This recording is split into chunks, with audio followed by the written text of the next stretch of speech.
Pittsburgh Steelers head coach Mike Tomlin has reportedly made a cryptic statement that's sending shockwaves through the NFL community. In a behind-the-scenes moment that insiders claim wasn't meant to leak, Tomlin allegedly expressed concern over a player who's been contaminating the locker room, and no, he's not talking about illness. The use of the word contaminating has taken on a much heavier, more symbolic tone. The rumor mill is now in overdrive, with fans and analysts dissecting every move in every press conference. Who is this mysterious player? What exactly does contaminating mean in this context? Is it about effort? Is it about attitude? Or worse, has someone been spreading negativity that's affecting the team's chemistry and drive? This kind of internal tension could have real consequences as the Steelers aim to bounce back from a turbulent few seasons.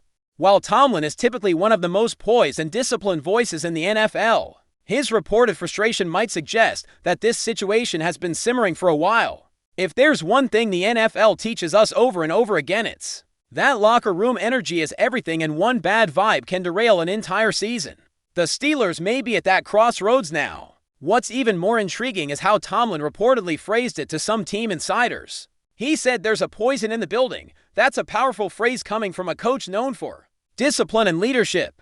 People are now wondering if this poison refers to a vocal player undermining coaching decisions, someone sowing division, or perhaps even someone resisting the team culture Tomlin has tried so hard to build. This isn't just about a guy mouthing off in meetings. Sources say this individual could be subtly eroding unity, influencing younger players, and perhaps even altering how others view the team's direction. The idea of contamination, again, not in a physical sense, but psychological, opens the door to endless interpretations. Fans are combing through social media posts, interviews, even body language during games and practice clips. It sparked a whole online subculture of fan detectives trying to figure out who's behind this internal rift. In an era where locker rooms are sacred and unity is preached as gospel, even the hint of discord can shake the foundation of a franchise. And with Pittsburgh's rather thin margin for error in a brutal AFC North division, any distraction, especially one from within, could become the beginning of a much bigger unraveling.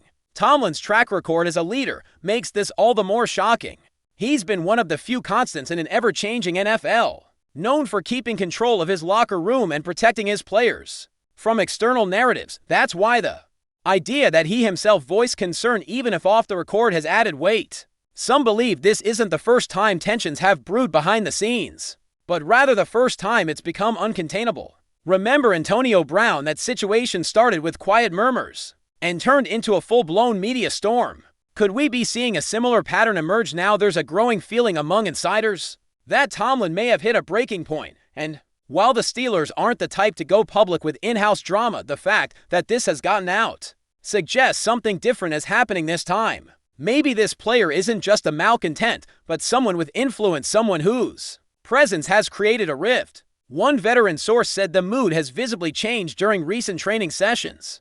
That's not normal for this time of year. Something or someone is off, and the Steelers know it. Another interesting wrinkle in this mystery is how certain players have been acting in recent pressers. George Pickens, for instance, had a few strangely clipped answers in interviews, and Kenny Pickett appeared noticeably less enthusiastic in his last public appearance. Coincidence maybe, but with speculation swirling, everything now feels like a clue. Add to that the unusually quiet demeanor of team veterans like Cam Hayward and TJ Watt, who are typically vocal leaders. Their recent silence is being interpreted by some as a calculated effort to avoid saying the wrong thing.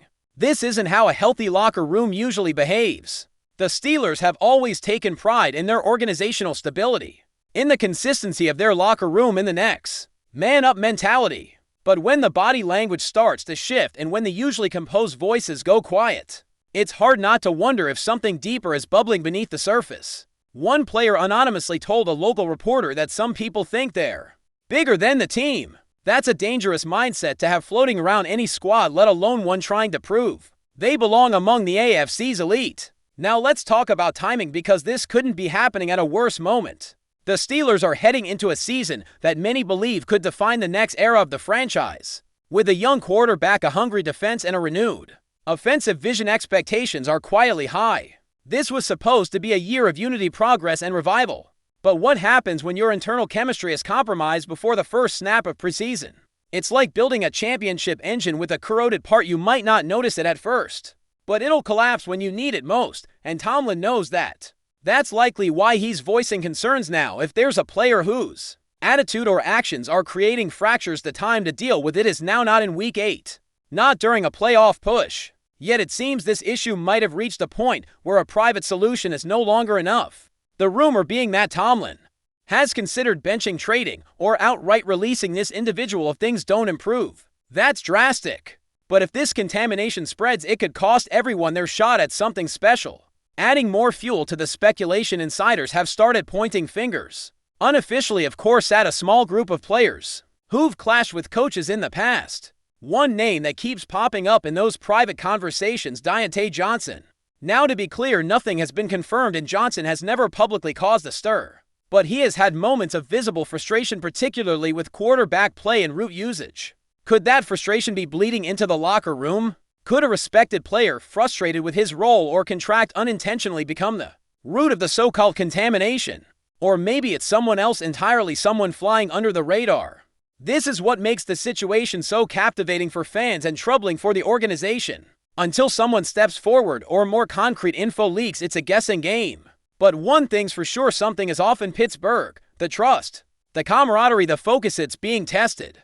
And in a league where mental toughness is often more important than talent, these internal issues can snowball fast. If Tomlin can't get a handle on it, the Steelers' entire season could be in jeopardy before it even begins. And let's not forget the fan base. Steelers Nation is one of the most passionate, loyal, and football-savvy communities in the NFL. They know when something's wrong. They feel it. And right now, social media is lighting up with theories, concerns, and a whole lot of finger-pointing. That kind of energy can't be ignored by the organization. In fact, it may even play a role in how quickly they respond. If pressure mounts from fans and media alike, the front office could be forced to make a public move. Whether that's a trade, a suspension, or simply addressing the rumor head-on. Silence at this point might not be an option. Steelers fans expect transparency and they expect accountability.